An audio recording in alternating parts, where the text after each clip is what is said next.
भोजन कैसा होना चाहिए, आज उस पर भी चर्चा कर लेते हैं। हमेशा हम बात करते हित भूख, ऋत भूख और मित भूख की। ऋतु के अनुसार भोजन होना चाहिए, शरीर के लिए हितकारी भोजन होना चाहिए, और मित भूख का मतलब भूख से कम खाना चाहिए, कम भोजन लेना चाहिए। ये स्वस्थ रहने के प्रथम सूत्र है, प्रथम सोपान है, फर्स्ट स्टेप है, प्रथम चरण कह सकते हैं। डाइजेस्टिव फूड ही लेना चाहिए जो आसानी से पच सके। आज व्यक्ति स्वाद के लिए खाते हैं, स्वास्थ्य के लिए नहीं खाते। हमें हेल्दी फूड लेना चाहिए, फूड हैबिट अपना चेंज करना चाहिए, और कब कितना खाना चाहिए इसकी जानकारी हम सबको होनी चाहिए। हमेशा बोलते हैं सुबह खाना राजकुमार जैसा, दोपहर का खाना राजा जैसा, रात का खाना भिखारी जैसा, यानी न खाना। हमेशा यह ध्यान रखें। अभी शीत ऋतु चल रही है, खासकर शीत ऋतु में पेट को हल्का रखने वाला खाना ही खाएं, पचने में आसान होता है, इससे वजन भी नहीं बढ़ता, वेट भी नहीं बढ़ता। आसान होगा पचने में तो मेटाबॉलिज्म बॉडी का ठीक रहेगा, बेहतर होगा, मेटाबॉलिक रेट आपका सही रहेगा। BMR और RMR, बेसल मेटाबॉलिक रेट और रेस्टल मेटाबॉलिक रेट, वो कैलोरी को वो कंज्यूम करता है, प्रोटीन को। अब सर्दी का मौसम है, कई लोग का ऐसे भी कोरोना काल का वर्क फ्रॉम होम है, इसके चलते एक्सरसाइज हो नहीं रहा, योग प्राणायाम हो नहीं रहा, व्यायाम हो नहीं पा रहा, योगासन हो नहीं पा रहा, शरीर फूल जाता है, वजन बढ़ जाता है।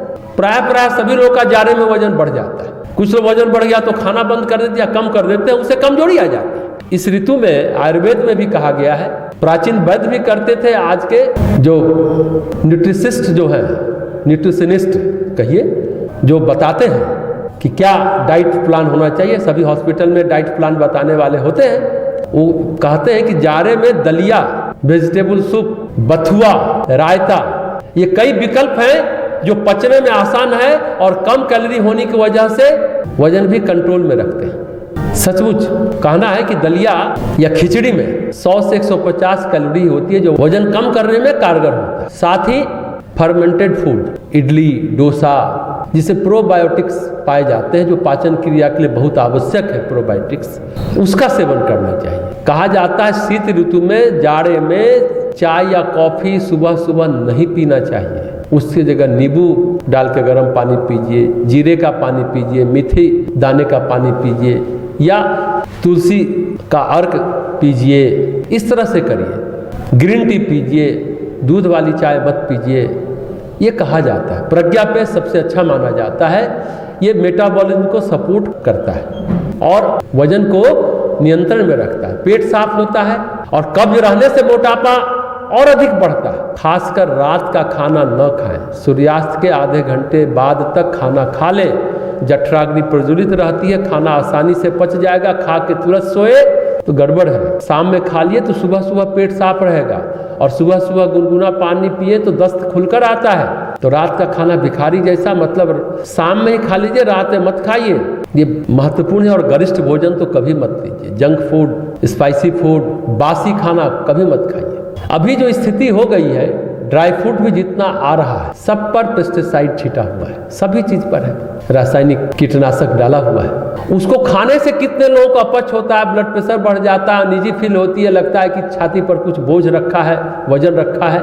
जितने भी सीजनल फ्रूट है उस पर भी पेस्टिसाइड है, लेकिन इसलिए कहा जाता है कि सबको गर्म पानी में थोड़ी देर छोड़ दीजिए, उसको धो करके फिर खाइए। मेवा इत्यादि जैसे बादाम, अंजीर, अखरोट अगर खाना ही है तो उसको 2-3 घंटे पानी में भिगो कर उसके बाद खाइए तो पचने में आसान होता है। वैसे न खाएं तो बेहतर है, सीजनल फ्रूट ज़्यादा बेहतर होता है। सर्दियों में मौसमी फल का सेवन बहुत अच्छा होता है, और सबसे अच्छा संतरे को सर्दी में सुपर फूड माना जाता है। कहा जाता है कि विटामिन सी का खजाना है संतरा, इसके पोषक तत्व हमें बीमारियों से बचाते हैं। अभी कोरोना काल में विटामिन सी पर बहुत जोर दिया जाता है। आंवला से आता है, जो ऐसा मिलता है, सारे साग में होते हैं। संतरे में विटामिन सी के अलावा फाइबर अच्छी मात्रा में होता है, मिनरल और अन्य पोषक तत्व जो भोजन को पचाने और कब्ज को दूर करने में सहायक होता है। ये विटामिन और मिनरल हमारे इम्यूनिटी को भी, जीवनी शक्ति को भी, रोग प्रतिरोधक क्षमता को बढ़ाने में मुख्य भूमिका निभाती है। और इम्यूनिटी स्ट्रांग हो तो सर्दी, जुकाम, खांसी, बुखार जैसी कोई समस्या नहीं रह जाती।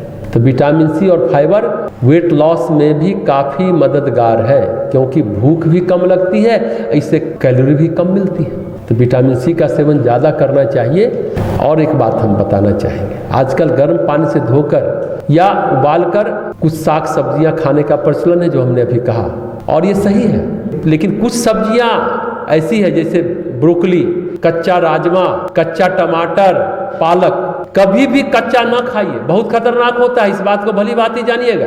हम समझते हैं कि आधा पका या कच्चा खाने से सेहत फिट रहता है, पर यह सलाह इन चारों चीजों पर लागू नहीं होता है। इनसे ताकत नहीं मिलती बल्कि सेहत पर बुरा असर होता है। ब्रोकली एक क्रूसीफेरस सब्जी है, जब ये पूरा पकेगा तभी फायदा देगा, नहीं तो पचता ही नहीं है। उसी तरह राजमा को पहले कुछ देर पानी में भिगोकर गर्म पानी में उसको निकाल दीजिए, फिर उसको पकाइए।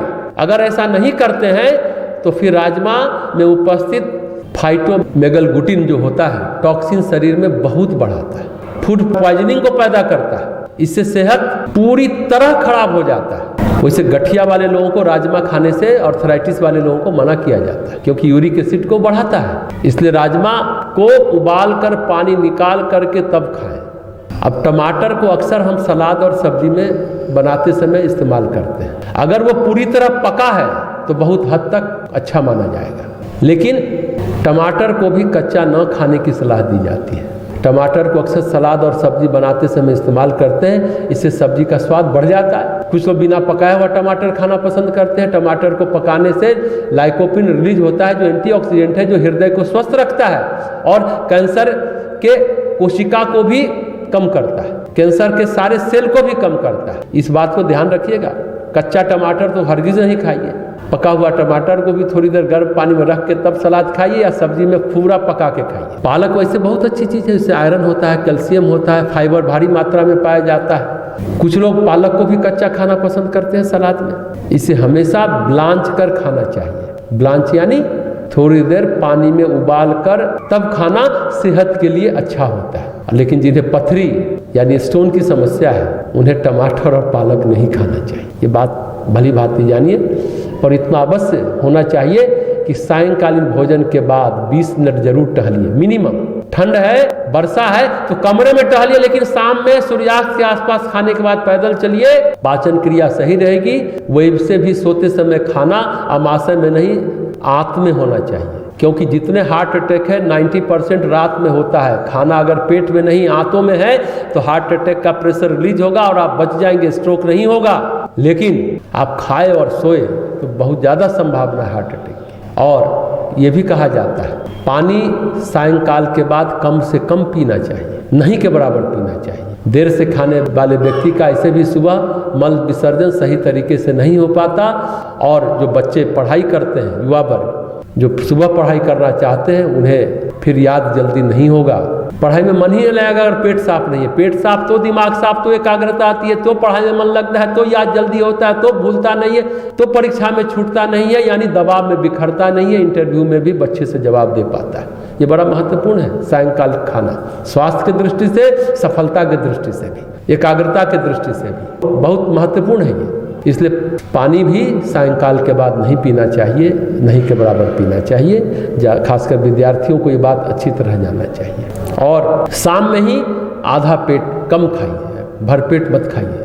और प्रातः काल इसलिए कहा जाता है स्वर्णिम काल है, उस समय उठने से स्मृति, धीरति, मेधा और प्रज्ञा जागृत रहती है।